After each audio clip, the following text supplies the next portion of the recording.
ꯑꯍꯥꯟꯕ ꯃꯛꯇꯗ ꯃꯤꯠꯌꯦꯡ ꯇꯥꯕꯤꯔꯤꯕ ꯑꯃꯗꯤ ꯇꯥꯕꯤꯔꯤꯕꯁꯤꯡꯕꯨ ꯅꯤꯔꯃꯂꯥ ꯊꯥꯡꯖꯝ ꯑꯃꯗꯤ ꯄꯨꯁꯄꯔꯥꯅꯤ ꯂꯥꯏꯁ꯭ꯔꯨꯝ ꯑꯅꯤꯅ ꯈꯨꯔꯨꯝꯖꯔꯤ ꯄꯨꯗꯨꯅ ꯂꯥꯛꯆꯔꯤꯕꯁꯤ ꯑꯍꯜ ꯂꯣꯟꯒꯤ ꯊꯧꯔꯝꯅꯤ ꯊꯧꯔꯝ ꯑꯁꯤꯗ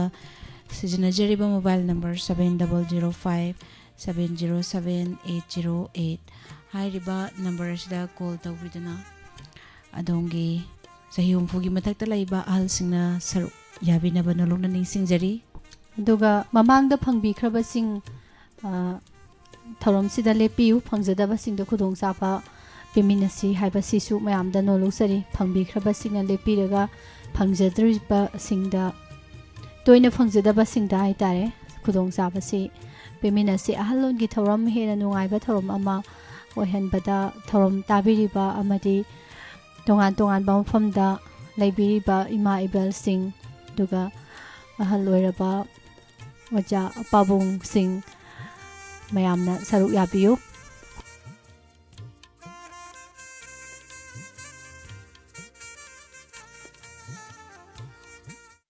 ꯉꯁꯤꯒꯤ ꯑꯍꯥꯟꯕ ꯀꯣꯂꯔꯗ ꯈꯨꯗꯣꯡꯆꯥꯕ ꯄꯤꯖꯒꯦ ꯍꯜꯂꯣ ꯍꯜꯂꯣ ꯃꯤꯡ ꯂꯩꯐꯝ ꯍꯥꯏꯕꯤꯌꯨ ꯏꯃꯥ ꯀꯩꯊꯦꯜ ꯃꯥꯟꯕꯤꯗꯒꯤ ꯏꯅꯥꯎꯕꯤ ꯀꯧꯏ ꯏꯃꯥ ꯆꯍꯤ ꯀꯌꯥ ꯁꯨꯕꯤꯔꯒꯦ 60 ꯁꯨꯕꯤꯔꯕ꯭ꯔꯥ ꯍꯦꯟꯕꯤꯔꯕ꯭ꯔꯥ ꯆꯍꯤ 60ꯗꯤ ꯁꯨꯒꯗꯧꯔꯦ ꯅꯨꯃꯤꯠ 60ꯗ ꯉꯥꯏꯔꯦ ꯅꯨꯃꯤꯠ 6ꯅꯤꯗ ꯉꯥꯏꯔꯦ ꯑꯗꯨꯗꯤ ꯌꯥꯔꯣꯏꯌꯦ ꯀꯩꯅꯣ ꯍꯥꯏꯁꯤꯕꯨ ꯑꯣ ꯁꯨꯔꯕꯒꯨꯝꯕꯅꯤꯗ ꯑꯗꯣ ꯏꯃꯥ ꯆꯍꯤ ꯀꯌꯥꯗ ꯄꯣꯛꯀꯦ ꯊꯥ 3 ꯑꯣꯏ ꯂꯩꯔꯝꯗꯅ ꯅꯨꯃꯤꯠ 6ꯅꯤ ꯑꯣꯏꯔꯝꯗꯗꯅ ꯊꯥ 3 ꯑꯣꯏ ꯂꯩꯔꯝꯗꯅ ꯌꯥꯝ ꯅꯨꯡꯁꯤꯌꯦ ꯏꯆꯥꯅꯤꯁꯨ ꯎꯗꯕ ꯀꯨꯏꯔꯦ ꯅꯨꯡꯗꯥꯡꯒꯤ ꯊꯧꯔꯝꯗꯁꯨ ꯉꯥꯏꯈꯣꯅꯦ ꯅꯕꯥꯏꯅꯤ ꯏꯃꯥꯅ ꯀꯧꯗꯕꯅꯤꯅ ꯏꯃꯥꯕꯣ ꯀꯩꯅꯣ ꯅꯨꯡꯁꯤꯌꯦꯅ ꯋꯥꯔꯤ ꯐꯖꯕ ꯁꯥꯖꯜꯂꯒ ꯑꯩꯈꯣꯏ ꯏꯕꯥꯅꯤꯄꯨ ꯍꯦꯛꯇ ꯐꯥꯒꯦꯅ ꯍꯦꯛꯇ ꯇꯧꯋꯦ ꯉꯁꯥꯏꯒꯤ ꯃꯃꯥꯡꯗ ꯁꯨꯗ꯭ꯔꯤꯕꯈꯩ ꯂꯣꯏ ꯊꯝꯍꯟꯈꯤꯕꯅꯤꯅꯕꯀꯣ ꯍꯣꯔꯦꯟ ꯑꯩꯈꯣꯏ ꯂꯩꯔꯤꯕ ꯃꯌꯥꯝꯁꯤꯅ ꯁꯔꯨꯛ ꯌꯥꯅꯤꯡꯕ ꯌꯥꯝ ꯍꯥꯏꯗꯤ ꯅꯍꯥ ꯌꯥꯝ ꯂꯩꯔꯤꯕ ꯁꯔꯨꯛ ꯌꯥꯅꯤꯡꯕ ꯑꯗꯨꯗꯨꯅ ꯀꯔꯤ ꯏꯃꯥ ꯀꯩꯊꯦꯜ ꯃꯥꯟꯕꯤꯒꯤ ꯏꯃꯥꯗꯅ ꯌꯥꯔꯒꯅ ꯍꯌꯦꯡ ꯁꯨꯝ ꯃꯊꯪ ꯃꯊꯪ ꯂꯝꯗꯝꯅꯔꯛꯇꯅ ꯇꯧꯔꯛꯄ ꯌꯥꯏꯑꯕ ꯅꯨꯃꯤꯠ 6ꯅꯤꯗꯨꯗꯤ ꯃꯊꯪꯒꯤ ꯍꯞꯇꯥꯗ ꯁꯨꯔꯅꯤ ꯀꯩꯗꯧꯔꯒꯦ ꯏꯃꯥ ꯃꯊꯪ ꯍꯞꯇꯥꯗ ꯑꯣꯏꯅ ꯃꯥꯅꯦ ꯇꯧꯔꯁꯦ ꯃꯥꯅꯦ ꯁꯨꯔꯕꯅꯤ ꯀꯩꯅꯣ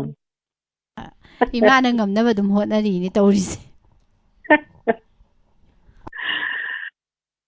ꯑꯩꯅ ꯅꯕꯥꯏꯅꯤ ꯈꯣꯟꯖꯦꯜꯁꯦ ꯇꯥꯅꯤꯡꯕꯒꯤꯁꯨ ꯇꯧꯔꯛꯄꯅꯤꯗ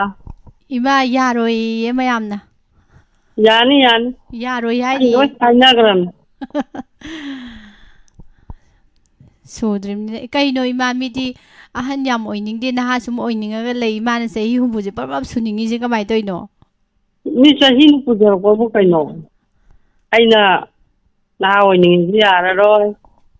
ꯑꯍꯜ ꯑꯣꯏꯅꯤꯡꯉꯤꯁꯨ ꯌꯥꯔꯔꯣꯏ ꯃꯇꯝꯅ ꯑꯗꯨꯝ ꯂꯥꯛꯑꯗꯕꯅꯤ ꯑꯗꯨꯏꯕꯣꯕ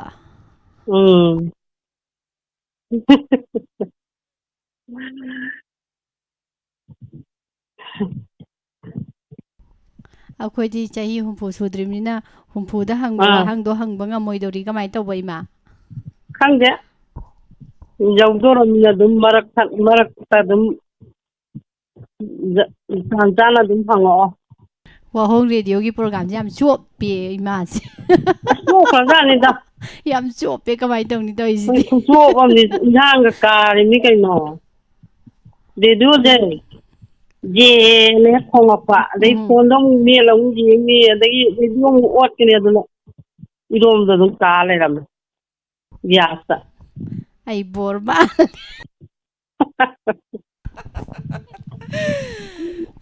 ꯑꯗꯨꯅ ꯏꯃꯥꯁꯦ ꯏꯊꯟꯗ ꯂꯩꯌꯦꯕꯀꯣ ꯏꯆꯥ ꯅꯨꯄꯥꯁꯨ ꯑꯥꯗ ꯊꯕꯛꯁꯤ ꯂꯩꯈ꯭ꯔꯕ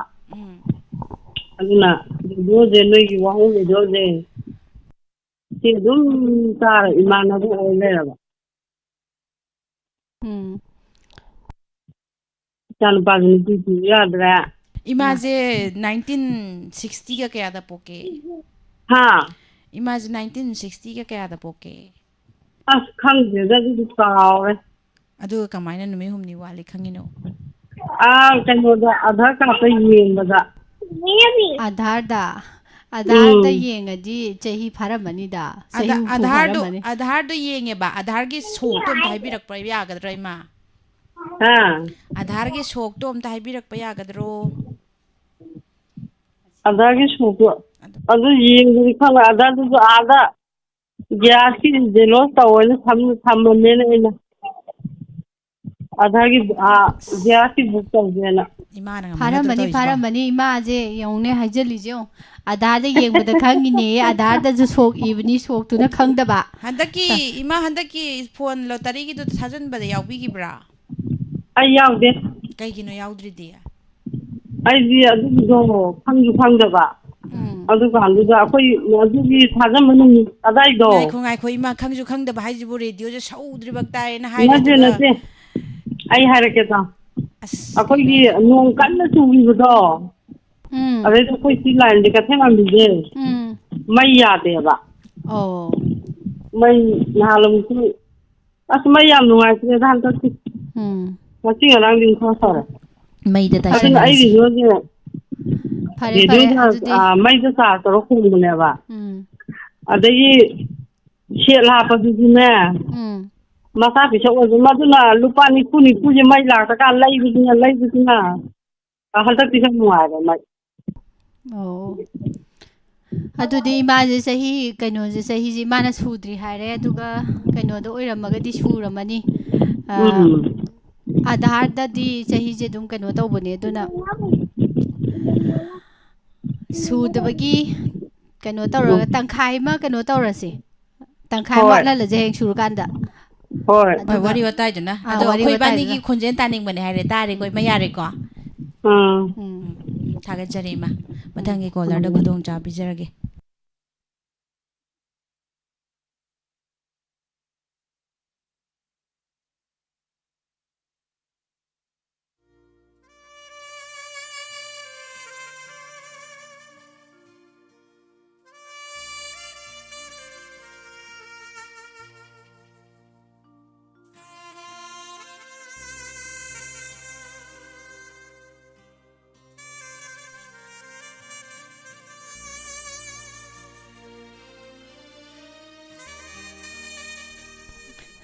Hello.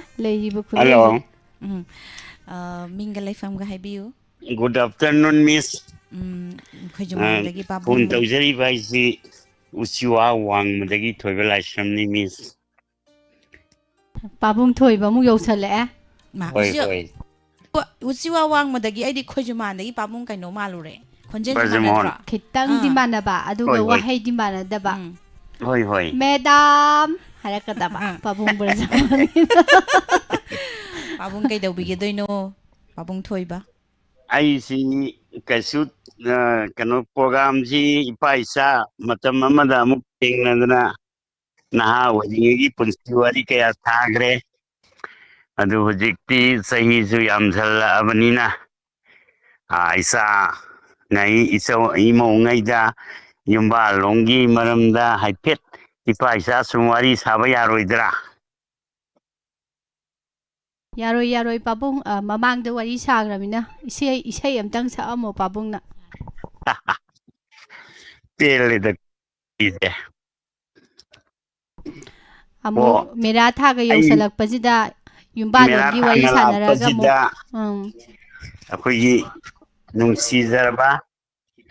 ira boti maramda sairi ngamtang kijarakpa yagadram Yani babung adu hobiro. haujarage aidi tachi namak harabda ngasi telengi natabada akogi ita imau ngaida yumba lon sumkit aidi sumkinna akom nu kauba mirukna thawai tang kauba kangan naitai khang kauba sumchit ka maina pairaga timu laimu tangani adagi mirukta kamaina tawraga nga thamagana imung mayeng tarakpa thamdragana chawkhalakpa ipaisa sum ningo loibi kaya ma loibi kaya da sum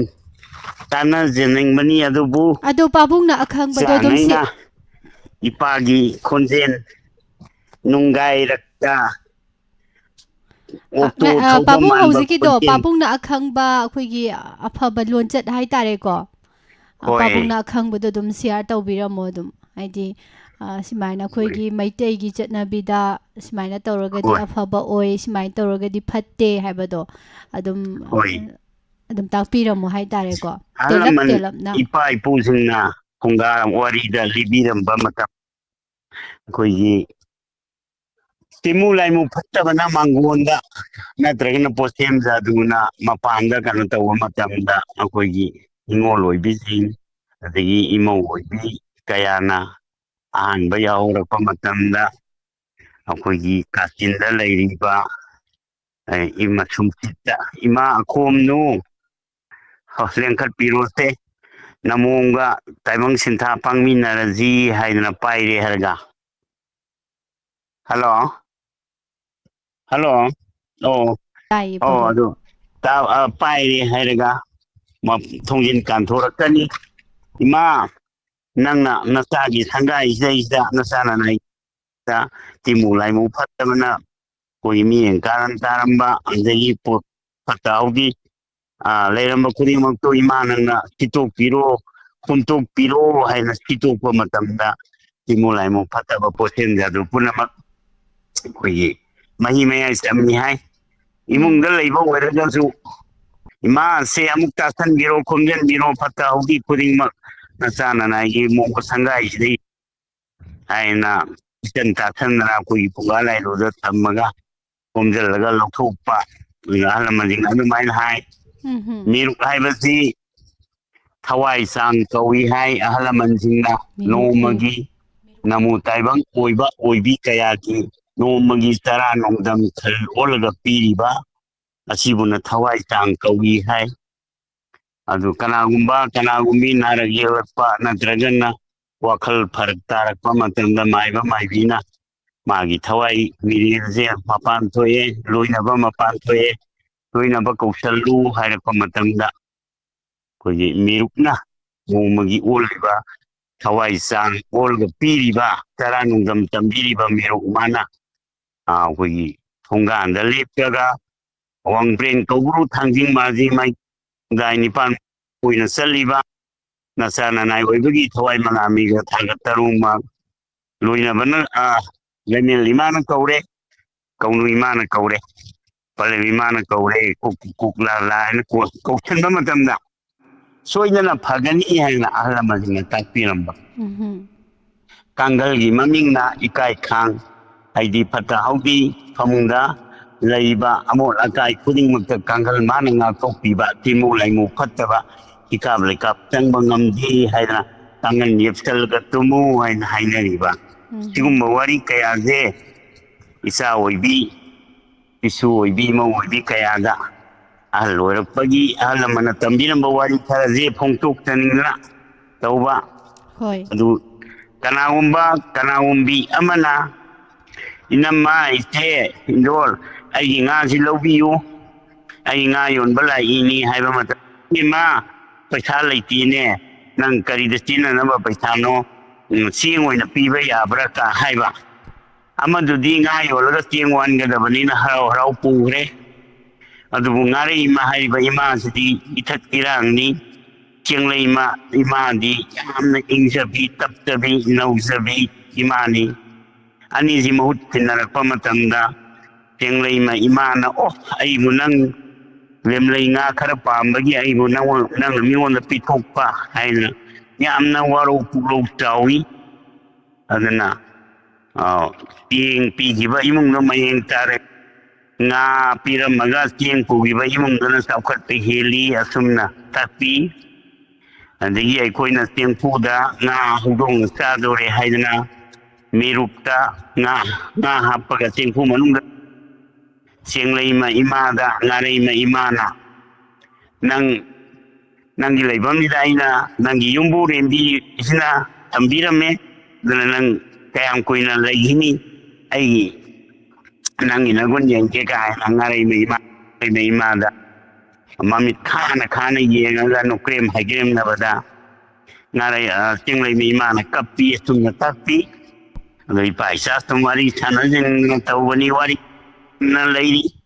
ꯌꯨꯝꯕꯥꯜꯂꯣꯟꯒꯤ ꯃꯔꯝꯗ ꯑꯍꯜ ꯂꯃꯟꯁꯤꯡꯅ ꯇꯥꯛꯄꯤꯔꯝꯕ ꯑꯗꯨ ꯃꯇꯝꯗꯨ ꯁꯥꯡꯅ ꯂꯧꯖꯔꯔꯣꯏ ꯍꯣꯏ ꯄꯥꯕꯨꯡ ꯁꯩꯔꯦꯡ ꯃꯆꯥ ꯑꯃꯈꯛꯇꯪ ꯊꯤꯖꯔꯛꯀꯦ ꯌꯥꯝ ꯅꯨꯡꯉꯥꯏꯖꯩ ꯄꯥꯕꯨꯡ ꯑꯗꯣ ꯀꯥꯟꯅꯔꯕ ꯑꯗꯨ ꯈꯪꯖꯤꯟꯕꯗ ꯀꯥꯟꯅꯔꯕ ꯋꯥꯐꯝ ꯍꯣꯏ ꯀꯌꯥ ꯃꯌꯥꯝꯗ ꯁꯦꯌꯔ ꯇꯧꯕꯤꯕ ꯁꯩꯔꯦꯡ ꯁꯤ ꯑꯃꯨꯛ ꯅꯠꯇꯕ ꯇꯥꯃꯤꯟꯅꯁꯤ ꯋꯥꯔꯤ ꯀꯔꯤꯒꯨꯝꯕ ꯀꯥꯟꯗ ꯃꯇꯝ ꯐꯪꯕ ꯃꯇꯝ ꯁꯥꯡꯅ ꯏꯄꯥ ꯏꯆꯥ ꯋꯥꯔꯤ ꯁꯥꯁꯤ ꯑꯩꯈꯣꯏ ꯉꯁꯤꯗꯤ ꯁꯩꯔꯦꯡ ꯑꯃꯈꯛꯇꯪ ꯂꯥꯟꯊꯣꯛꯆꯔꯛꯀꯦ ꯑꯩꯈꯣꯏꯒꯤ ꯁꯦꯞꯇꯦꯝꯕꯔ ꯊꯥꯅ ꯂꯥꯛꯄꯗ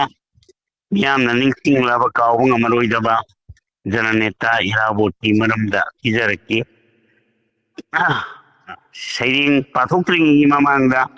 ꯃꯥꯒꯤ ꯄꯣꯛꯐꯝ ꯂꯩꯐꯝ ꯑꯃꯗꯤ ꯃꯥꯒꯤ ꯄꯨꯟꯁꯤ ꯂꯣꯏꯈꯤꯕ ꯃꯇꯦꯛ ꯈꯤꯇꯪ ꯍꯥꯟꯅ ꯄꯟꯖꯔꯝꯒꯦ ꯄꯦꯁꯨꯝꯊꯣꯡ ꯑꯣꯏꯅꯥꯝ ꯂꯩꯀꯥꯏꯗ ꯄꯣꯛꯆꯕ ꯍꯤꯖꯝ ꯏꯕꯨꯡ ꯑꯍꯜ ꯑꯃꯗꯤ ꯆꯣꯡꯊꯥꯝ ꯇꯅꯨ ꯍꯤꯖꯝ ꯑꯣꯡꯕꯤ ꯊꯝꯕꯥꯜ ꯉꯥꯡꯕꯤ ꯑꯅꯤꯅ ꯄꯣꯛꯆꯕ ꯃꯆꯥꯅꯤꯄꯥꯅꯤ ꯏꯪ ꯀꯨꯝꯖꯥ 1973 ꯁꯦꯞꯇꯦꯝꯕꯔ 30ꯗ ꯍꯤꯖꯝ ꯁꯥꯒꯩ ꯅꯦꯇꯥ ꯖꯅꯅꯦꯇꯥ ꯏꯔꯥꯕꯣꯠ ꯃꯥꯂꯦꯝ ꯇꯥꯏꯕꯪꯗ ꯈꯣꯡꯗꯥꯔꯛꯈꯤ ꯊꯧꯅꯥ ꯃꯔꯤꯡꯖꯦꯜ ꯑꯃꯗꯤ ꯃꯔꯩꯄꯥꯛ ꯅꯨꯡꯁꯤꯖꯕꯒꯤꯗꯃꯛꯇ ꯀꯠꯊꯣꯛꯈꯤꯕ ꯑꯗꯨꯅ ꯐꯪꯈꯤ ꯃꯤꯄꯨꯝ ꯈꯨꯗꯤꯡꯃꯛꯅ ꯀꯥꯎꯉꯝꯂꯔꯣꯏꯗꯕ ꯃꯤꯡꯂꯦꯟ ꯖꯅꯅꯦꯇꯥ ꯏꯔꯥꯕꯣꯠ ꯑꯊꯧꯕ ꯑꯁꯤ ꯏꯪ ꯀꯨꯝꯖꯥ 1982 ꯁꯦꯞꯇꯦꯝꯕꯔꯒꯤ ꯇꯥꯡ 13ꯗ ꯑꯪꯒꯣꯁꯤꯡꯗ ꯄꯨꯟꯁꯤꯒꯤ ꯑꯔꯣꯏꯕ ꯌꯥꯍꯤꯞ ꯇꯥꯟꯈꯤ ꯑꯊꯧꯕ ꯍꯤꯖꯝ ꯏꯔꯥꯕꯣꯠ ꯃꯤꯁ ꯑꯩꯒꯤ ꯁꯩꯔꯦꯡ ꯍꯧꯖꯒꯦ ꯍꯧꯕꯤꯔꯣ ꯄꯥꯕꯨꯡ ꯅꯤꯡꯁꯤꯡꯂꯛꯏ ꯉꯁꯤꯗꯤ ꯁꯦꯞꯇꯦꯝꯕꯔꯒꯤ ꯇꯥꯡ 30ꯅ ꯂꯥꯛꯄꯗ ꯏꯔꯩꯕꯥꯛ ꯏꯔꯝꯗꯝꯒꯤ ꯊꯧꯅꯥ ꯐꯔꯕ ꯂꯝꯌꯥꯟꯕ ꯖꯅꯅꯦꯇꯥ ꯏꯔꯥꯕꯣꯠ ꯅꯤꯡꯁꯤꯡꯂꯛꯏ ꯉꯁꯤꯗꯤ ꯑꯊꯧꯕ ꯖꯅꯅꯦꯇꯥ ꯅꯪꯕꯨ ꯉꯁꯤꯒꯤ ꯇꯥꯏꯕꯪ ꯃꯤꯄꯨꯝ ꯈꯨꯗꯤꯡꯅ ꯁꯣꯟꯅꯍꯧꯔꯒꯅꯤ ꯀꯥꯎꯉꯝꯗꯅ ꯏꯔꯩꯆꯥ ꯅꯔꯣꯏ ꯅꯅꯥꯎ ꯀꯌꯥꯅ ꯉꯁꯤꯒꯤ ꯃꯥꯂꯦꯝ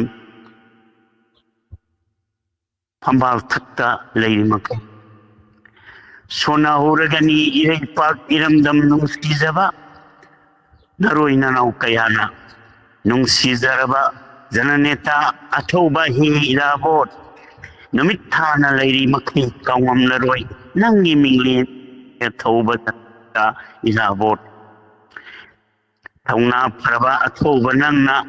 ꯂꯝꯖꯤꯡ ꯂꯝꯇꯥꯛꯄꯤꯔꯝꯕ ꯏꯔꯩꯄꯥꯛ ꯅꯨꯡꯁꯤꯕꯒꯤ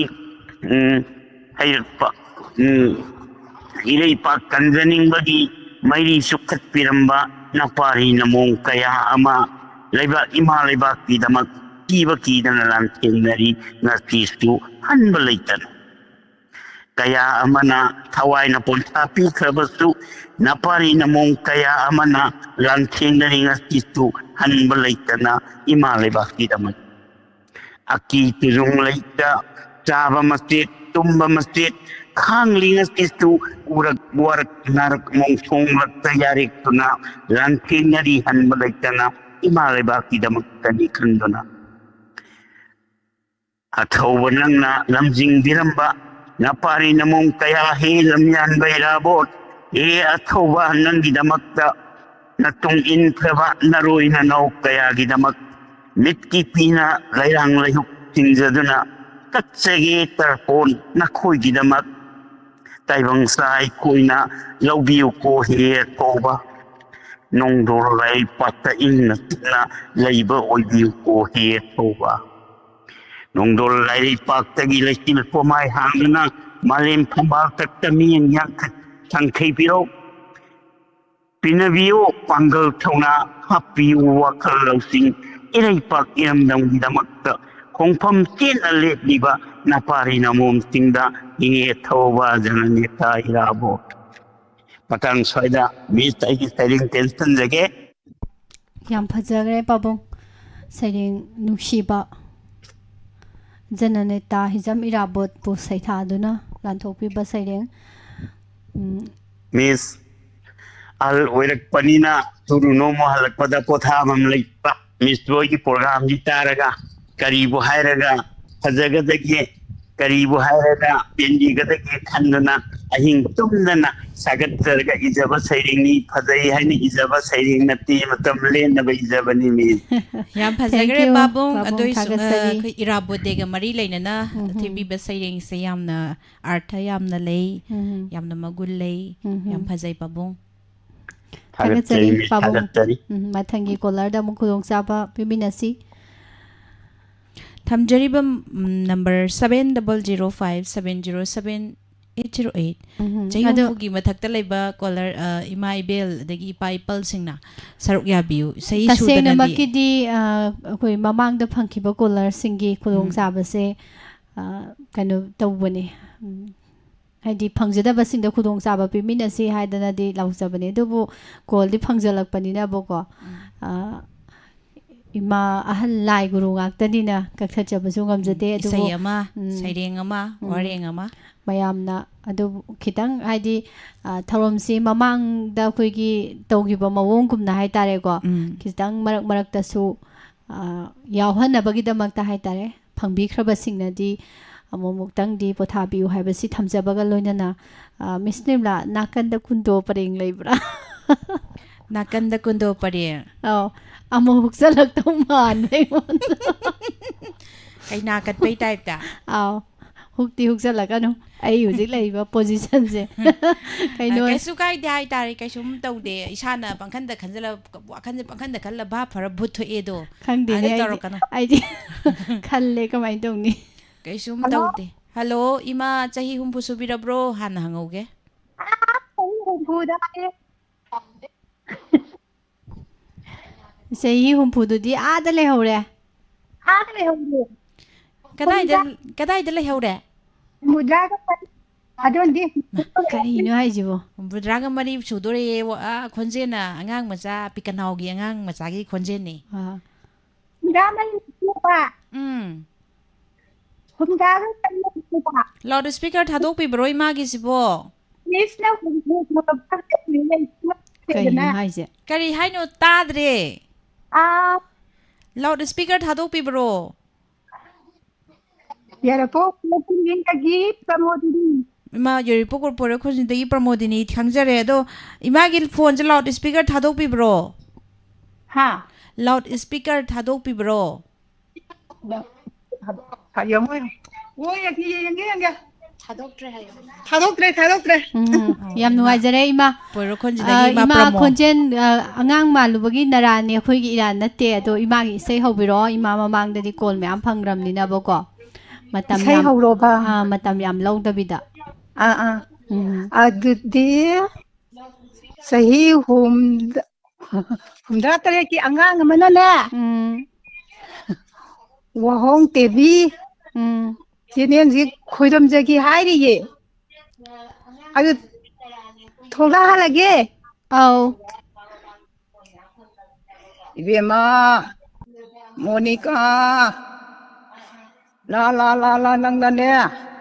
Wahong tebi khoiram ne khoiram maro la o.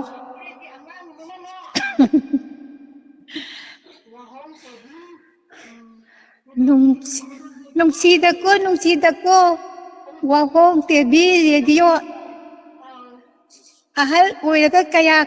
gi pothapham oiriba ahan yamna oikhibana wahong tebi nangbu thadoaga taibangi khongchat loirakpa matamda thadoamaga chatkani ko khalubda nungsikreda adi bema laone nangbo Bobo ai wahong tebi khoramba loide Bobo nungsida wahong tebi radio hakchang dungai trasu nungai haliba pagan sonthana leirabasu kankari nungai da ku wahong tis video ahan matam oirakpada aigi 이사는 누가이락다가를 와홍 레디오는 레이후라드라 아이디 따이봉 공짜 ꯆꯠꯂꯗꯔꯅꯤ ꯈꯜꯂꯤꯗꯨ ꯑꯗꯨꯗ ꯅꯨꯡꯉꯥꯏꯔꯤꯕꯅꯤ ꯅꯪꯁꯦ ꯑꯗꯨ ꯏꯕꯣ ꯑꯗꯒꯤꯔꯣ ꯑꯩꯒꯤꯔꯣ ꯀꯩꯅꯣ ꯃꯤꯁ ꯑꯩꯈꯣꯏꯒꯤ ꯕꯣꯕꯣꯛꯅ ꯑꯝꯇ ꯄꯥꯏꯖꯒꯦ ꯍꯥꯏꯌꯦ ꯄꯥꯏꯍꯜꯂꯒꯦ ꯕꯨꯁꯦ ꯄꯥꯏ ꯍꯜꯂꯣ ꯍꯥꯏꯔꯣ पाइरो ꯍꯜꯂꯣ हेलो इबो ꯇꯨ ꯑꯩꯈꯣꯏꯒꯤ ꯕꯣꯕꯣꯛꯅ ꯄꯥꯏꯒꯦ ꯍꯥꯏꯕꯗꯣ बब्बो 미스 하이비로 시나 보보 아마네바 아야키 보보네바 बुबो की मिंग दी कई कहूबा ꯍꯜꯂꯣ हेलो ꯄꯥꯛꯄꯤ ꯀꯧꯋꯦ ꯍꯥꯏꯔꯣ ꯍꯥ ꯃꯥꯏ ꯄꯥꯛꯄꯤ ꯃꯩꯄꯥꯛꯄꯤ ꯀꯧꯋꯦ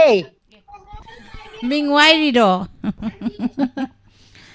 माई ꯑꯅꯧꯕꯅꯦ पापी इबे ꯃꯤꯁꯅ ꯍꯪꯅꯤꯡꯕ ꯍꯪꯕꯤꯔꯣ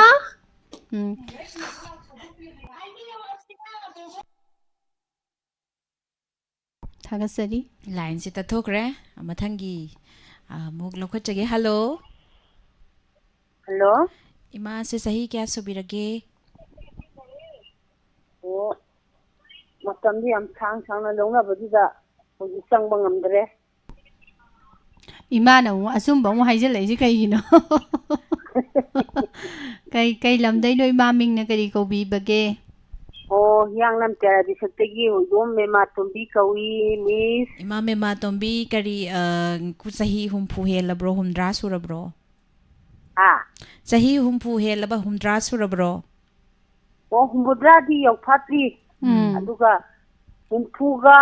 ꯃꯉꯥ ꯑꯗꯨꯃꯥꯏꯅ ꯂꯩꯔꯝꯒꯅꯤ कन्ना लैसाबी मचा फागलइने इमा मेमा तोम्बीजे अहलोनगी थौरमसिंग असिना अहानबा फंगबिब्रा माने ngasina ahanba ꯑꯧ ꯉꯁꯤꯅ ꯑꯍꯥꯟꯕ ꯐꯪꯉꯤ ꯑꯗꯨ ꯇꯥꯕꯗꯤ ꯑꯗꯨꯝꯃꯛ ꯇꯥꯖꯕ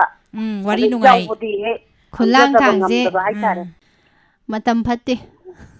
ꯍꯣꯏ ꯍꯧꯖꯔꯒꯦ ꯑꯩꯅ ꯂꯤꯡꯖꯕ ꯑꯃ ꯍꯣ ꯇꯥꯗ ꯂꯤꯉꯝꯕ ꯇꯥꯗ ꯂꯥꯎꯑꯣ ꯊꯣꯏꯗ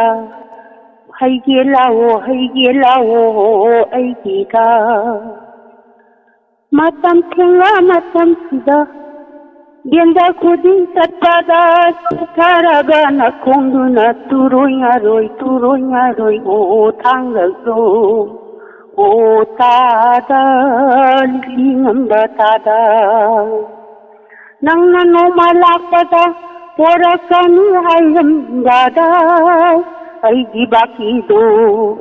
ꯌꯥꯎꯔꯕꯔ ꯇꯥꯗ ꯄꯣꯔꯛꯄꯔ ꯇꯥꯗ ꯑꯣ ꯇꯥꯗ ꯂꯤꯉꯝꯕ ꯇꯥꯗ ꯑꯣ ꯇꯥꯗ ꯂꯤꯉꯝꯕ ꯇꯥꯗ ꯂꯣꯏꯁꯤꯟꯖꯔꯦ ꯃꯤꯁ ꯑꯗꯨꯒ ꯑꯩ ꯃꯇꯦꯛ ꯑꯃꯇꯪ ꯂꯥꯟꯊꯣꯛꯆꯔꯝꯒꯦ फजै इमागी लिकली योनबा ताददो ꯑꯣ ꯀꯩꯅꯣ ꯑꯣꯏꯅ ꯆꯠꯆꯔꯒꯦ ꯐꯣꯛꯀꯤ ꯏꯁꯩ ꯑꯣꯏꯅ ꯁꯛꯆꯔꯒꯦ ꯑꯍꯜ ꯑꯣꯏꯔꯕꯅꯤꯅ होई इमा ꯀꯩꯅꯣ ꯑꯣꯏꯅ सके ꯍꯣꯏꯗ ꯅꯨꯡꯁꯤꯕꯒꯤ ꯏꯁꯩ ꯁꯛꯇꯣꯛꯀꯦꯗꯍꯦ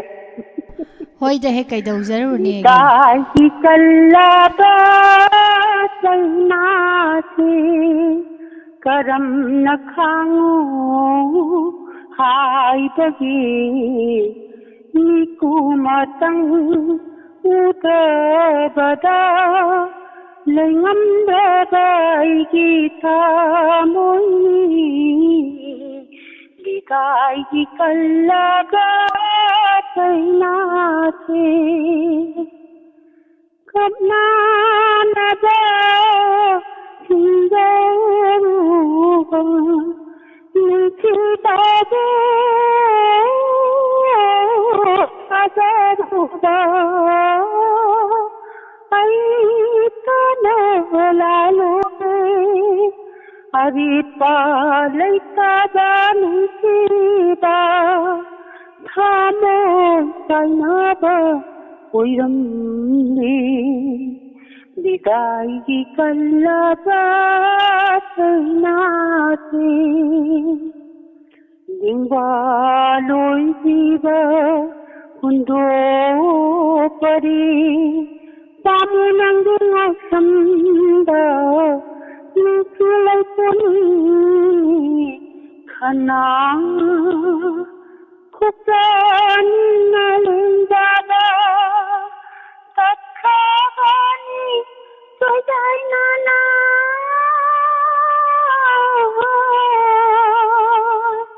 तत्खानी सोजाई ना विदाई की कल्लबा नाते करम न खांगू हाय बगी निकू मतंग पुत्र पदा लयम दादाई सीता मोई विदाई की कल्लबा नाते इसे अमवारेदा आलू अपन छोरगा थमनबा ngamdeदा थोंना फजग्रे इमा इमाजी लेसारिङैदा इसाइगा तम्बिरक्प्रो ओ इसाइदि तमजते अदुगा इसाइदि फादेबको अदुगा इसाइदि सके छौरगाने आइने इकाइ मनिदने फजु खरा कुसल अदि लोटना खरा कामी उबदुदा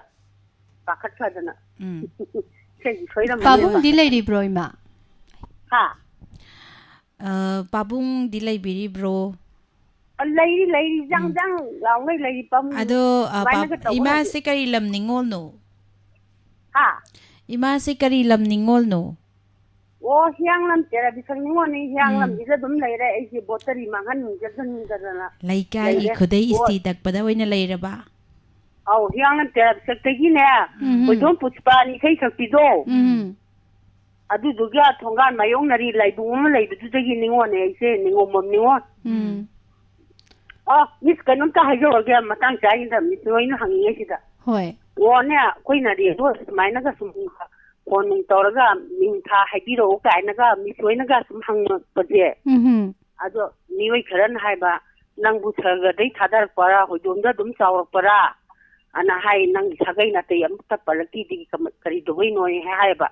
कोइना हाइना मतंग चादबिगी पंदबने हाइबा होय अदो आई पंजा होरगे मिसना हंगिएगा मतंग चाहिदा आई यांगलम तेरा बिसक निंगोनी yang tiap sekida dum leire ningom bom ningone ise aduga dum da ongba haitar hoi yam nuaise adu imaji kanna imaje pabunga imagaje imana pabungji phari ne haji chumbro ha phari ne ba au imana pabungji phari ni o ho phai akoina tajabada soruk la thukpa yada ba kari matamduda ima पाबुंग सिमाइना अखोई लेसाबी मचा अमना पाखंग मचा अमा फागे हारगदि कई technique से सिजिनगे हाइदि वाहै वतादा वांगांग संगांगदा दे मकी सेमबदा हाइरो कमाई तौबी ए कनो अरे बंखै केसे फेसन तौरगा थोइनि लिफल फचली ममांग कई हाइका केना करिनो अदुम मसदि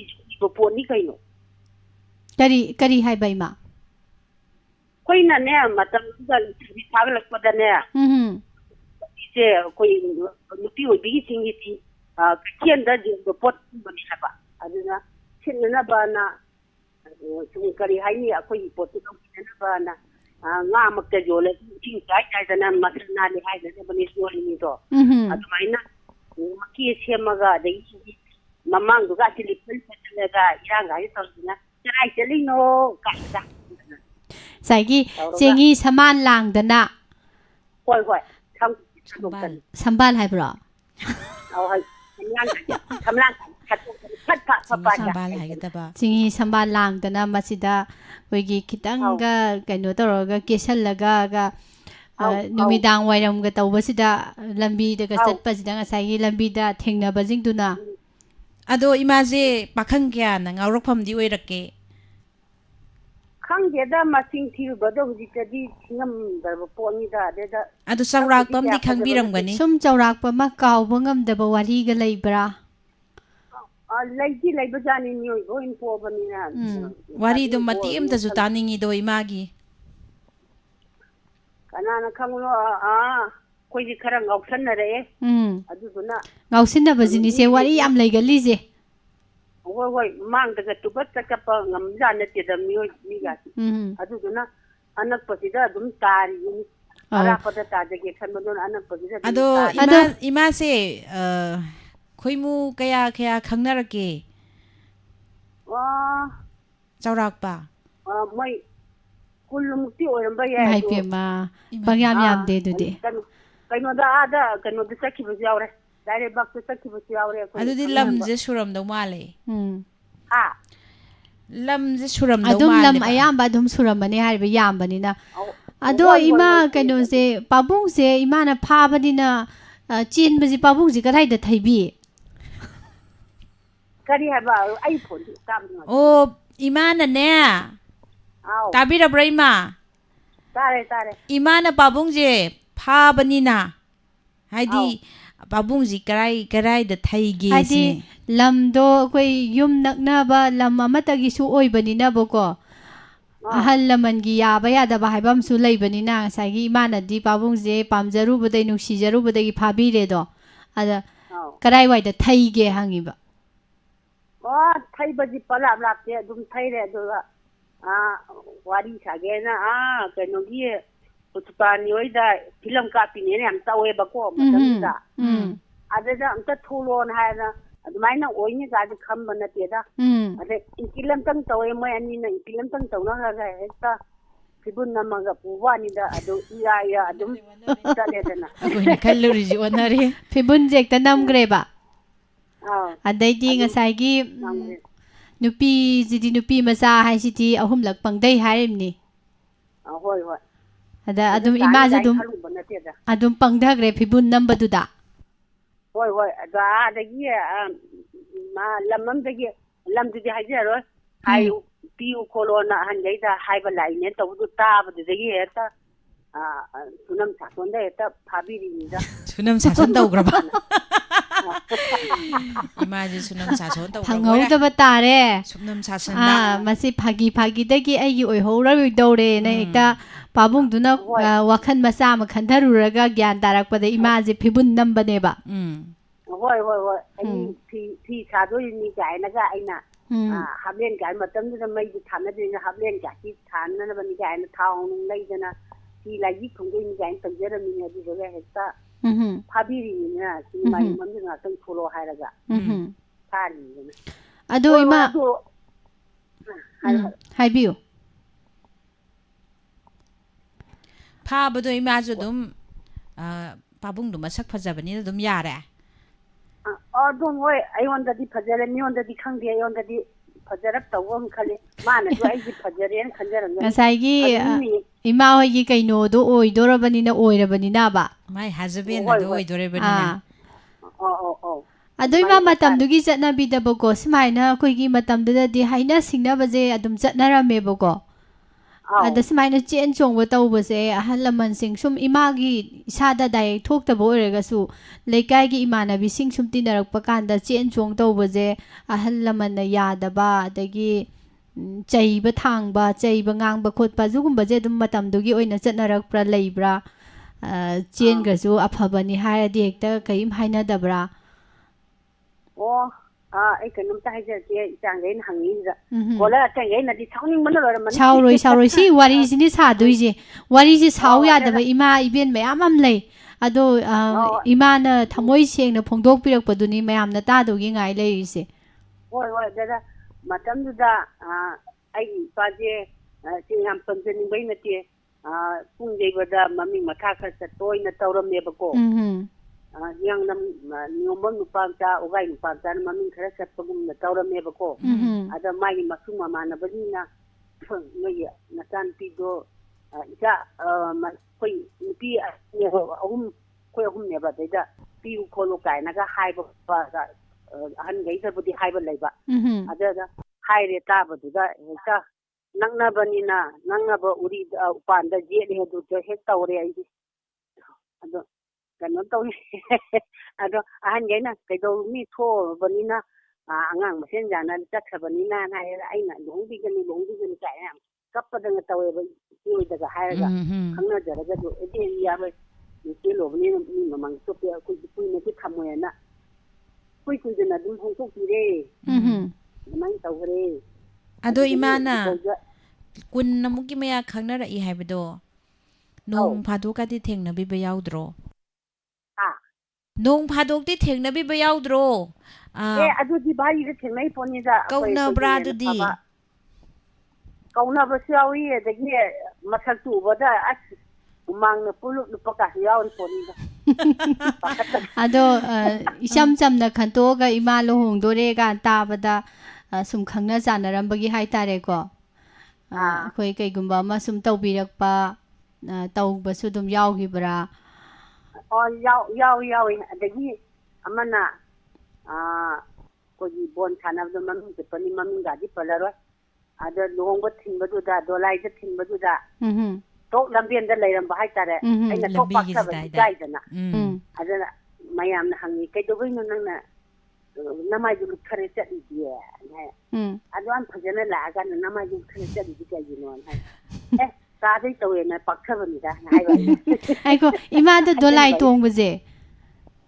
ꯗꯣꯂꯥꯏ ꯇꯣꯡꯕꯁꯦ ꯀꯩꯅꯣ ꯅꯨꯡꯉꯥꯏꯕ꯭ꯔꯣ ꯀꯃꯥꯏꯅ ꯇꯧꯒꯦ ꯈꯪꯗꯦꯗ ꯈꯣꯡꯄꯥꯛꯀ ꯁꯦꯠ ꯀꯥꯏꯗ ꯀꯩꯅꯣꯝ ꯇꯧꯔꯤꯗ ꯅꯠꯇꯦ ꯄꯥꯈꯠꯄ ꯐꯥꯎꯕ꯭ꯔꯥ ꯇꯥꯒꯗ꯭ꯔꯥ ꯅꯥꯟꯊꯒꯗ꯭ꯔꯥ ꯗꯣꯞꯀ ꯊꯥꯗꯒꯗ꯭ꯔꯥꯅ ꯄꯥꯈꯠꯄ ꯐꯥꯎꯕ꯭ꯔꯕ ꯐꯥꯎꯋꯦꯕ ꯑꯗꯨꯅꯦ ꯍꯥꯏꯁꯦ ꯃꯣꯏꯅ ꯊꯥꯡꯒꯠꯂꯕꯅꯤꯅꯕꯀꯣ ꯄꯥꯈꯠꯇꯅ ꯑꯩꯈꯣꯏ ꯏꯁꯥꯁꯦ ꯀꯔꯤ ꯍꯥꯏꯅꯤ ꯏꯁꯥꯁꯦ ꯑꯐꯥ ꯑꯄꯨꯜ ꯑꯃ ꯇꯧꯔꯤꯅꯤꯗꯣ ꯄꯣꯠꯂꯣꯏ ꯁꯤꯜꯂꯕꯅꯤꯅ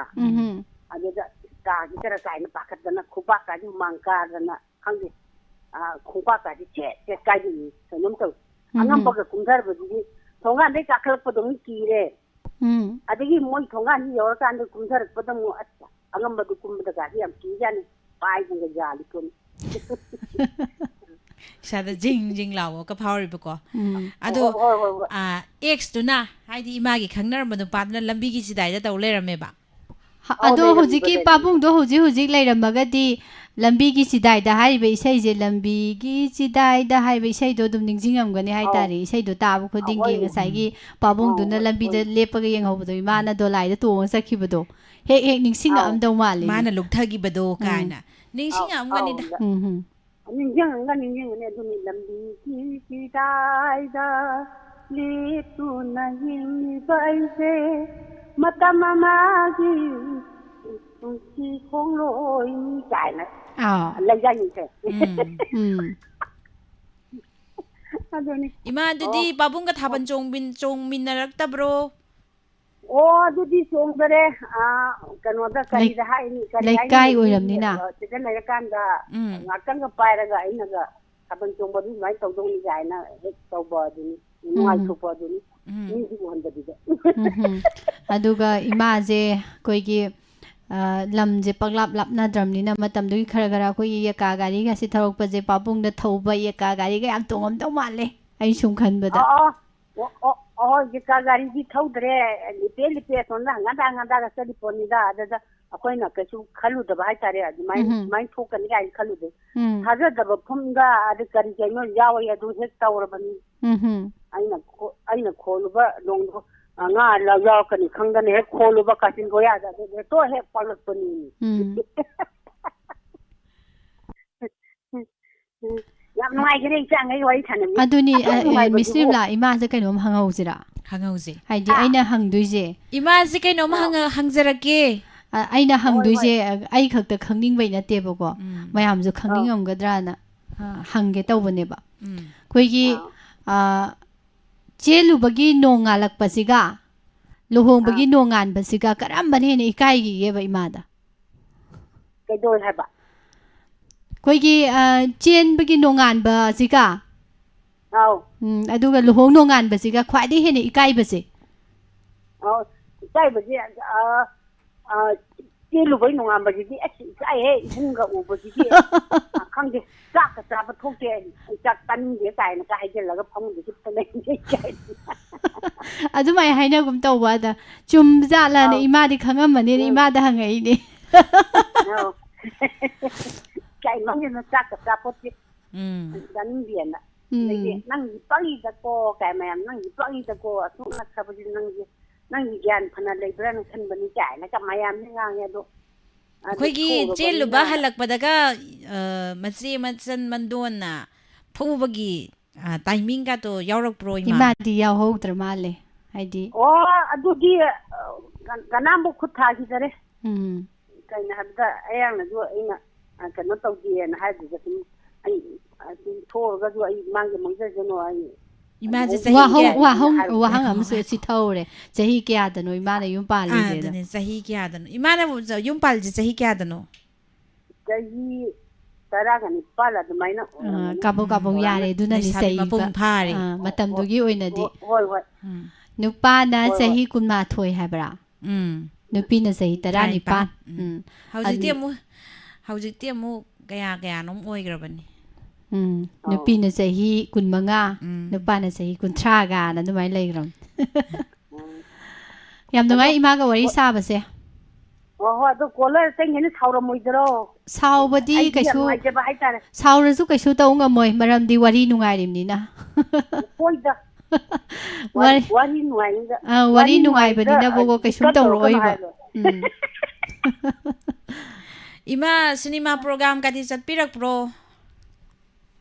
cinema kadi kaya jeng tare ayang na kaya harau jadi da cinema yang mokopa mama tawu kaya harau jadi akoi ahanduna tu mau matawe akoi ahandu jadi cinema yang cepat dilain cepat Nilai cepagi wari ga yang baik poni thaban cepagi wari ga yang baik poni adu lithom dong ni asai thaban je chat ke dia da hura lagadi chathorga halak pai wari ga leram gani mapanda tumbra thong hang dokta dana aw adu kogi an dune sei tina bari chalo halak pai thaban tongoi ne lo chala lai ga ni da ma la ya na ko lo na dana ta da ko na la na mi gi thul thul pu jaga du chen thulu bu gi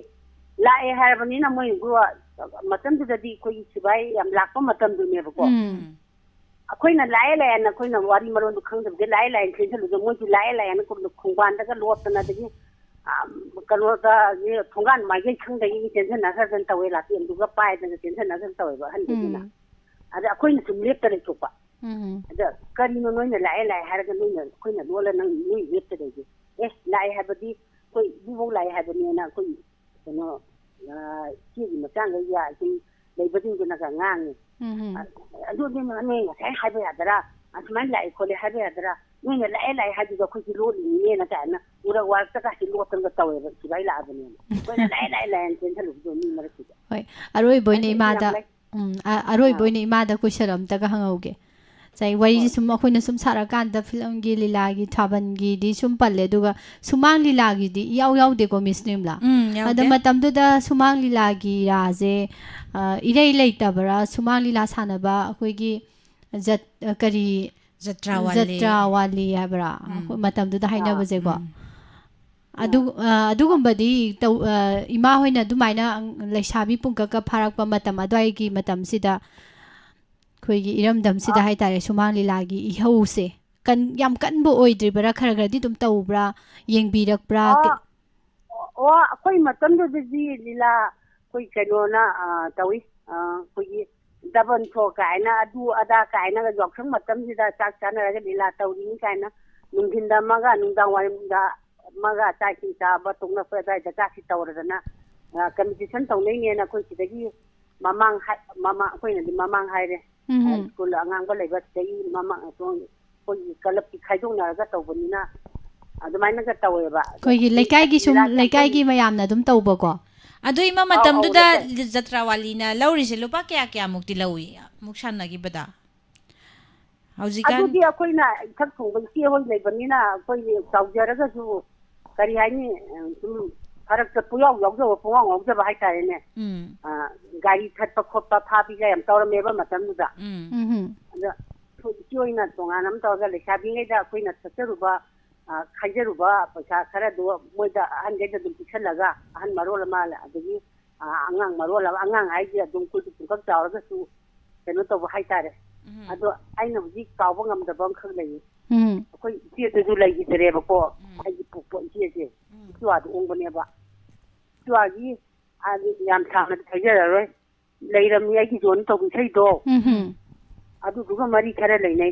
ai ke to ba isi duga leiram ai gi suga mari leina ba ꯑꯗꯨꯒ ꯉꯁꯥꯏꯒꯤ ꯄꯥꯕꯨꯡ ꯑꯃꯒꯁꯨ ꯂꯝꯕꯤꯒꯤ ꯆꯤꯇꯥꯏꯗ ꯂꯦꯞꯂꯤꯕ ꯑꯩꯁꯦꯒꯁꯨ ꯏꯁꯩꯁꯦ ꯃꯔꯤꯁꯦ ꯂꯩꯅꯈ꯭ꯔꯦ ꯑꯗꯩ ꯍꯧꯖꯤꯛꯁꯤꯅ ꯑꯃꯨꯛ ꯂꯣꯏꯁꯤꯜꯂꯛꯄꯁꯤꯗ ꯏꯆꯦꯗꯨꯒ ꯑꯃꯨꯛ ꯂꯩꯔꯝꯃꯤ ꯑꯩꯒꯤꯁꯨꯒ ꯃꯔꯤ ꯂꯩꯅꯕꯅꯦꯕ ꯋꯥꯔꯤꯁꯦ ꯅꯩꯔꯒ ꯉꯥꯀꯤ ꯆꯧꯊꯣꯛꯏ ꯍꯥꯏꯕ ꯅꯠꯇ꯭ꯔꯣ ꯑꯗꯨꯒ ꯆꯞ ꯃꯥꯟꯅꯈ꯭ꯔꯦ ꯉꯁꯤꯒꯤ ꯋꯥꯔꯤꯁꯦ ꯍꯣꯏ ꯑꯗ ꯑꯩꯈꯣꯏꯒꯤ ꯏꯆꯦꯗꯨꯅ ꯆꯥꯎꯔꯥꯛꯅ ꯈꯤꯇꯪ ꯍꯥꯏꯖꯔꯛꯀꯦꯕꯀꯣ ꯁꯤꯒꯤ ꯋꯥꯔꯤꯁꯦ ꯑꯗꯨꯝ ꯁꯥꯡꯅꯁꯨ ꯍꯥꯏꯅꯤꯡꯗꯦ ꯍꯥꯏꯅꯤꯡꯗꯦ ꯍꯥꯏꯕꯗꯤ ꯑꯩꯈꯣꯏ ꯏꯆꯦꯗꯨꯒ ꯏꯇꯩꯗꯨꯒꯁꯨ ꯄꯨꯂꯞ ꯑꯣꯏꯅ ꯍꯧꯖꯤꯛꯄꯨꯗꯤ ꯂꯩꯈꯤꯗ꯭ꯔꯦ ꯏꯇꯩꯗꯨꯁꯨ ꯂꯩꯈꯤꯗ꯭ꯔꯦꯕꯀꯣ ꯑꯗ ꯏꯇꯩꯗꯨꯅ ꯁꯨꯝ ꯈꯔ ꯏꯖꯔꯝꯕ ꯍꯥꯏꯇꯥꯔꯦꯅꯦ ꯁꯨꯃꯥꯏꯅ ꯍꯥꯏꯔꯀꯥꯟꯗ ꯃꯤꯒꯤ ꯁꯩꯁꯛꯄꯁꯨ ꯁꯩꯔꯦꯡꯕꯁꯤꯡꯗꯣ ꯇꯥꯔꯒ ꯅꯨꯡꯉꯥꯏꯔꯣꯏꯕ ꯑꯀꯦꯂꯥ ꯀꯥꯏ ꯍꯥꯏꯗꯨꯁꯨ ꯑꯩ ꯃꯁꯛꯁꯨ ꯈꯪꯉꯦꯕ ꯑꯗꯨꯁꯨ ꯈꯪꯉꯦꯕ ꯑꯗꯨꯗ ꯏꯇꯩꯗꯨꯅ ꯁꯨꯝ ꯈꯪꯗꯦ ꯔꯦꯗꯤꯑꯣ ꯄ꯭ꯂꯦꯠꯐꯣꯝꯁꯤꯗꯗꯤ ꯑꯩ ꯍꯥꯏꯅꯤꯡꯗ꯭ꯔꯦꯕꯀꯣ ꯍꯣꯏ ꯄꯨꯟꯁꯤꯔꯣꯟ ꯋꯥꯔꯤꯅꯤ ꯈꯔ ꯁꯨꯝ ꯃꯥꯟꯅꯔꯝꯕꯗꯣ ꯃꯥꯟꯅꯕ ꯉꯥꯛꯇꯅꯤꯀꯣ ꯏꯃꯥ ꯍꯥꯏꯗꯤ ꯆꯠꯅꯕꯤꯗꯨꯅꯦꯕ ꯑꯩꯈꯣꯏ ꯐꯤꯂꯝꯗ ꯂꯤꯂꯥꯗ ꯏꯁꯩꯗ ꯗ꯭ꯔꯃꯥꯗ ꯎꯊꯣꯛꯏꯁꯦ ꯀꯩꯁꯨ ꯀꯥꯏꯗꯦ ꯔꯦꯗꯤꯑꯣꯗ ꯏꯆꯥꯉꯩꯅ ꯁꯨꯝ ꯊꯥꯕꯗꯨꯗꯅꯦ ꯑꯩꯅ ꯁꯨꯝ ꯋꯥꯔꯤꯗꯣ ꯍꯥꯏꯅꯤꯡꯗ ꯇꯧꯕꯅꯦ ꯃꯅꯨꯡꯗ ꯁꯥꯕ ꯑꯣꯏꯇꯥꯔꯗꯤ ꯂꯩꯔꯝꯃꯤ ꯑꯩꯁꯨ ꯍꯥꯏꯕꯗꯣ ꯂꯩꯗꯅ ꯑꯩ ꯊꯣꯡꯅ ꯍꯥꯏꯅꯤꯡꯗ꯭ꯔꯦꯕ ꯏꯇꯩꯗꯨꯅ ꯀꯩꯅꯣ ꯇꯧꯕ ꯍꯥꯏꯇꯥꯔꯦꯅꯦ ꯍꯣꯏ ꯌꯥꯝ ꯅꯨꯡꯉꯥꯏ ꯊꯥꯒꯠꯆꯔꯤ ꯏꯃꯥ ꯉꯁꯤꯗꯤ ꯏꯃꯥꯁꯨ ꯋꯥꯍꯣꯡ ꯔꯦꯗꯤꯑꯣꯒꯤ ꯊꯣꯡꯗ ꯍꯥꯏꯇꯥꯔꯦ ꯋꯥꯍꯣꯡ ꯔꯦꯗꯤꯑꯣꯒꯤ ꯊꯣꯡꯖꯤꯟꯗ ꯑꯇꯤꯊꯤ ꯑꯃ ꯑꯣꯏꯅ ꯂꯥꯛꯄꯤꯗꯅ ꯉꯥꯏꯍꯥꯛꯁꯨ ꯀꯔꯤꯅꯣ ꯏꯃꯥꯅ ꯈꯪꯖꯕ ꯍꯩꯖꯕ ꯈꯔ ꯍꯪꯖꯗꯅ ꯈꯪꯖꯍꯧꯔꯦ ꯍꯥꯏꯇꯥꯔꯦ ꯌꯥꯝ ꯅꯨꯡꯉꯥꯏꯅ ꯊꯧꯔꯝꯁꯤꯡ ꯇꯥꯕꯤꯌꯨ ꯃꯇꯝ ꯁꯥꯡꯅ ꯑꯅꯥ ꯑꯌꯦꯛ ꯌꯥꯎꯕꯤꯗꯅ ꯂꯩꯕꯤꯌꯨ ꯏꯆꯥ ꯑꯩꯒꯤ ꯄ꯭ꯔꯣꯒ꯭ꯔꯥꯝꯁꯦ ꯑꯗꯨꯝ ꯇꯟꯅ ꯇꯥꯏꯅꯦꯕꯀꯣ ꯀꯩꯅꯣ ꯇꯧꯔꯛꯏꯁꯤꯅ ꯑꯗꯣ ꯃꯇꯨꯡꯗꯁꯨ ꯑꯗꯨꯝ ꯇꯥꯕ ꯉꯝꯃꯣꯏꯗꯒꯦ ꯑꯗꯨ ꯁꯧꯕꯗꯤ ꯁꯧꯍꯟꯗꯦ ꯀꯩꯅꯣ ꯍꯥꯃꯦꯡꯁꯨ ꯈꯜꯂꯛꯄꯗꯧꯅ ꯁꯧ ꯍꯥꯏ ꯏꯁꯤꯡ ꯆꯦꯟꯊꯔꯛꯄꯗꯧꯅ ꯇꯧꯏ ꯁꯤꯗꯧꯗꯤ ꯅꯨꯡꯉꯥꯏꯖꯗꯦ ꯏꯃꯥꯁꯦ ꯉꯁꯥꯏꯒꯤ ꯋꯥꯔꯤ ꯁꯥꯟꯅꯕ ꯏꯃꯥꯗꯨꯔꯣ ꯃꯥꯅꯤ ꯈꯣꯟꯖꯦꯜ ꯑꯣꯟꯊꯣꯛꯈꯤꯕꯅꯦ ꯈꯨꯠꯇꯛꯁꯤꯗꯅꯦ ꯀꯩꯅꯣꯁꯦ ꯅꯪꯒꯤ ꯊꯥꯒꯠꯂꯛꯇꯅꯅꯦ ꯅꯣꯏꯒꯁꯨ ꯋꯥꯔꯤ ꯁꯥꯔꯛꯄꯗꯨꯅꯦ ꯅꯪꯒꯤ ꯊꯥꯒꯠꯂꯛꯇꯅ ꯀꯩꯅꯣꯝ ꯇꯧꯈ꯭ꯔꯕ ꯇꯤꯜꯂꯒ ꯇꯧꯏ ꯑꯩꯗꯤ ꯉꯝꯃꯔꯣꯏꯗ ꯅꯣꯛꯅꯤꯡꯉꯦ ꯉꯝꯖꯟꯅ ꯅꯣꯏꯗ ꯑꯩꯗꯤ ꯇꯜꯂꯤꯗ ꯑꯩ ꯅꯣꯛꯅꯤꯡꯉꯦ ꯏꯃꯥ ꯁꯤꯗꯤ ꯑꯩꯗꯤ ꯈꯥꯡꯕ ꯉꯝꯗ꯭ꯔꯦ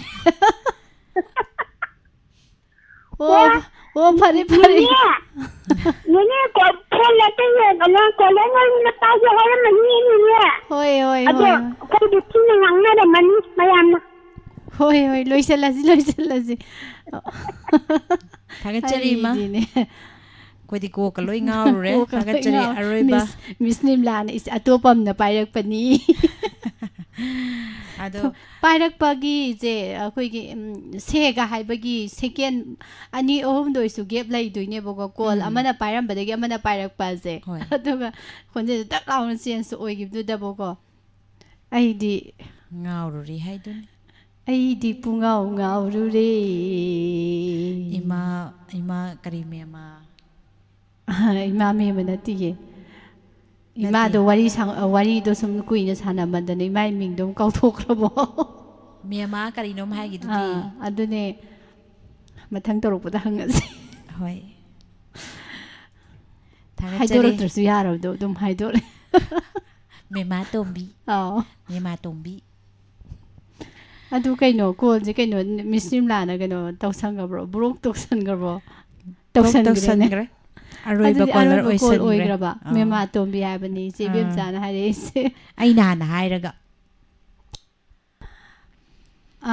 ꯈꯪꯗꯦ ꯑꯗꯨꯗꯤ ꯑꯩꯈꯣꯏꯅ ꯀꯩꯅꯣꯅꯤ ꯃꯁꯦ ꯑꯩꯈꯣꯏꯅ ꯍꯥꯏꯗꯣꯏꯁꯤꯅ ꯍꯥꯟꯅ ꯃꯃꯥꯡꯗ ꯍꯥꯏꯈ꯭ꯔꯕ ꯑꯣꯏꯗꯣꯏꯅꯤꯀꯣ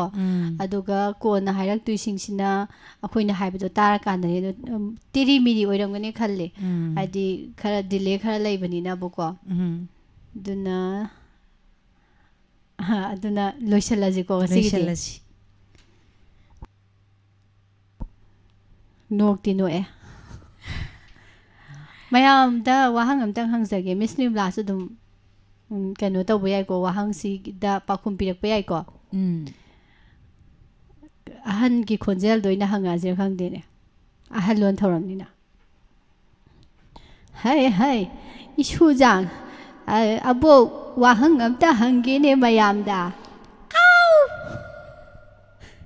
ꯀꯔꯤꯅꯣꯅꯦ ꯍꯦ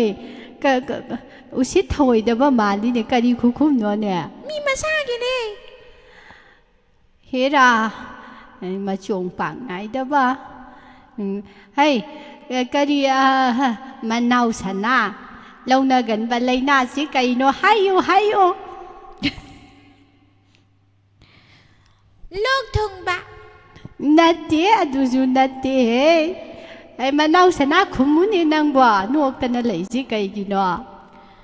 ꯂꯧꯅꯒꯟꯕ ꯂꯩꯅꯥ ꯀꯩꯅꯣ ꯍꯥꯏꯌꯨ ꯂꯧꯅꯒꯟꯕ ꯂꯩꯅꯥꯔꯣ ꯍꯥꯏꯌꯨꯅꯦ ꯅꯪꯕꯣ ꯀꯔꯤꯅꯣꯅꯦ ꯈꯨꯝꯃꯛꯇꯣꯏ ꯃꯥꯜꯂꯁꯨ ꯈꯨꯝꯃꯛꯇ꯭ꯔꯤꯁꯤꯕꯣ ꯋꯥꯔꯤ ꯁꯥꯟꯅꯕ ꯑꯦ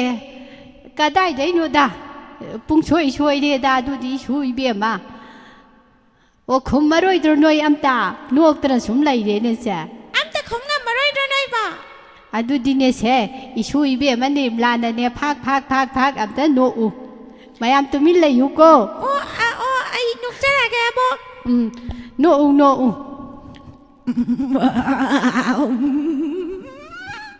ꯌꯥꯔꯕꯣ 이모 ꯈꯔꯒ ꯅꯣꯛꯈꯣꯅꯦ ꯀꯩꯅꯣ ꯅꯣꯛꯄꯕꯣ ꯑꯗꯨꯝ ꯇꯦꯜꯂꯤꯗꯨꯕꯣ 미디 팍팍 다들 녹다이니 너이봐 이복다 다잘라디 나로이드로 에이 대반나마 이자우자우 레이두디 에두다 타오 남자로이다 이복 까남 강진 나빠야니 마자징자 강드라바오 이복아 좀 하이미로다 카이드는 레이라노 파레 이 수장나 강드럽니나네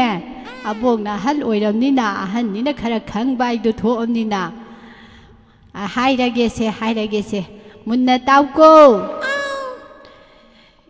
ꯂꯧꯅꯒꯟꯕ ꯂꯩꯅꯥ ꯍꯥꯏꯕꯗꯤꯅꯦ ꯁꯦ ꯀꯩꯁꯨ ꯅꯠꯇꯦ ꯁꯦ ꯍꯥ ꯅꯣꯛꯄꯁꯦ ꯁꯦ ꯂꯧꯅꯒꯟꯕ ꯂꯩꯅꯥꯅꯤꯀꯣ ꯁꯦ ꯑꯗꯨ ꯂꯧꯅꯗ꯭ꯔꯗꯤ ꯀꯃꯥꯏꯅ ꯇꯧꯕ ꯑꯗꯨꯗꯤ ꯑꯣ ꯂꯧꯅꯗꯕ ꯌꯥꯄꯣꯟꯇꯦ ꯁꯤ ꯉꯁꯥꯏꯗꯒꯤ sida layriba mayamji no ije somde khoibani na nokpagi launa no ibnine sa abo launa gan balaina dine yam laigreda abo na khangaroi hanuramnina oh yam lay adu mai gi gaitariya mai gi condition yam lay ko adu khwaidagi abo ti english yam lolina oh tamim ni kaino ne akhoju kaino akhoju ji mayam na tawji si uri ji di natra just born natli chumme hai ji ni se aji isu ibe ba ja chau thok chau bi mem cha ji na ji chumme hai ji loisalaji swaida yare ko yare adune ba yadi ga haira di pung leitre matam leitre ai ge tawni loisalase mayam pumnamak asigi ahalon ge tharom sida saruk ya biriba daga tongan ba platform singda mideng da biriba pumnamak thagat ba phong dok ahalon ge tharom se mahau se koi ki yen thong bada su nong pha do nga thong bada su nong pha do asnga si nga thong ba ji da hautte he kai dor jano khang di thong ba ji hautte he nga hi du yam hawi na hai dana ko si di chammi kanan cha thok khrom no khang di moro ka si samme kai nom iwat wat le ga hai dana ko aduna ahalon gi thorum si su mahau yam lei ba program singi manung da program ama khakni ado he na mahau le hen ge haradi anoba kolar sing da khudong saba pimina si mathangi no mai jingai duna le jaramage mayam pumna mokpu ngasi gi damak Pusparani Laishum Amati Nirmala Thangjamanina Kurumjari